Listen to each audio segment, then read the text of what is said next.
Next, I want to talk about Minion, your awful, awful sleep habits. I did make a note that said maybe it isn't that you're necessarily nocturnal because what a person who's nocturnal will tend to do is they have a great ability to push themselves while they're awake to stay up later.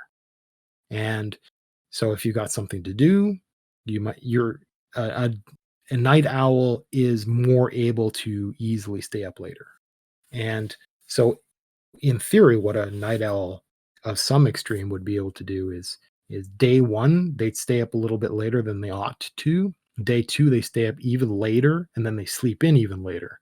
Day three, sleep in even more, wake up even later. And so the day cycle might just get shifted and shifted and shifted. This happens when people are slovenly and useless and have no requirements for life and don't have alarm clocks or hard responsibilities and stuff like that. So they just sleep and sleep and sleep.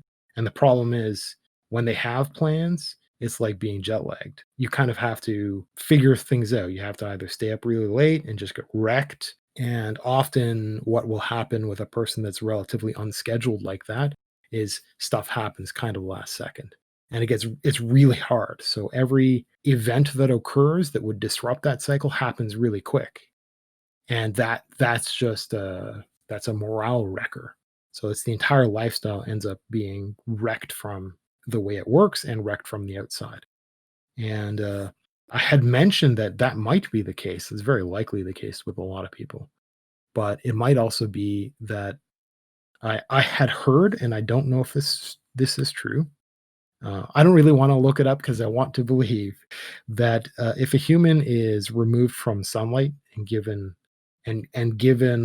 freedom in how their day-night cycle works, they're measured as though they have a 25-hour day, which is the same on Mars. So, make of that as you wish, because that's a cute thought to go down. So, maybe it's possible that somebody like a night owl might actually be tuned to have a day that hopes for 25 hours instead of our 24 hours.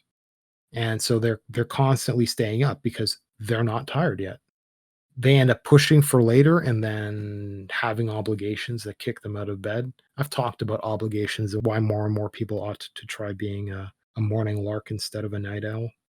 But it's very possible that somebody who's constantly stretching out their bedtime, pushing it forward, and then just constantly sleeping in, how they might actually be somehow tuned towards biologically a longer day-night cycle of 25 hours instead, or something like that, right?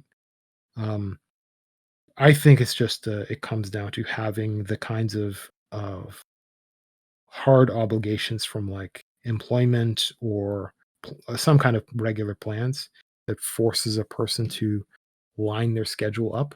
It's kind of like the reward at the end of the week when I was talking about the lunch thing, which is if you know when your plans are, easing from whatever terrible schedule you have now into a schedule that lets you be good on your word for an obligation. If you got that time, you can shift over gently, and that obligation isn't painful to fulfill.